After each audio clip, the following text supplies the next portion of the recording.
সকাল 2টায় এদের খাওয়ান তো খাওয়াইলেন এটা তো ঠিক আছে।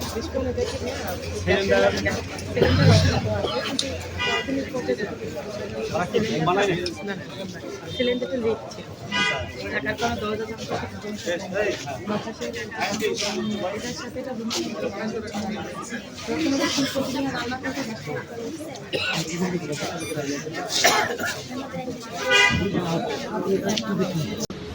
সেনাবাহিনীর টহল পার্টির মেজর ইব্রাহিম স্যারের নেতৃত্বে আমার কাশিমপুর থানা এলাকার টহল দিচ্ছিলেন।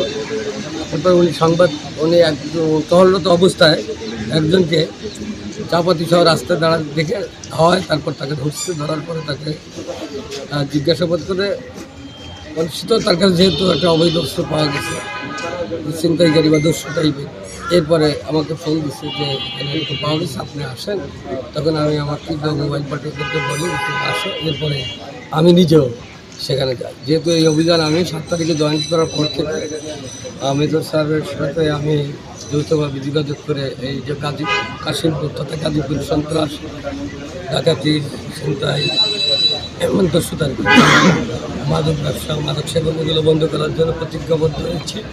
আমরা দুজনে প্রতিজ্ঞাবদ্ধ একই কাজ করছি। এরপরে আমি গেলাম সেখানে, যাওয়ার পরে জিজ্ঞাসাবাদ করলাম সে খারাপ। এরপরে বললাম তার সঙ্গে বন্ধুরা কোথায়। তারপরে সে বিভিন্ন জায়গায় এদিকে দেখবার নেই সেদিকে দেখবার নেই, লাস্টে পরিচিত টঙ্গী হাজি মাজার বস্তি এলাকা সেখানে নিয়ে যাওয়ার পর সেখানে গিয়ে দেখি যে একটা ভুতুড়ে পরিবেশ। এরপরে তার যে সঙ্গী যারা আছে বাকি 3 জন তাদের ওখানে পাই, তাদের প্রয়োজনে আমরা ওই অস্ত্র পাই এবং মালামালগুলো যা দেখছেন সমস্ত পাই। প্রথম যে ওর কাছ থেকে 20 পিস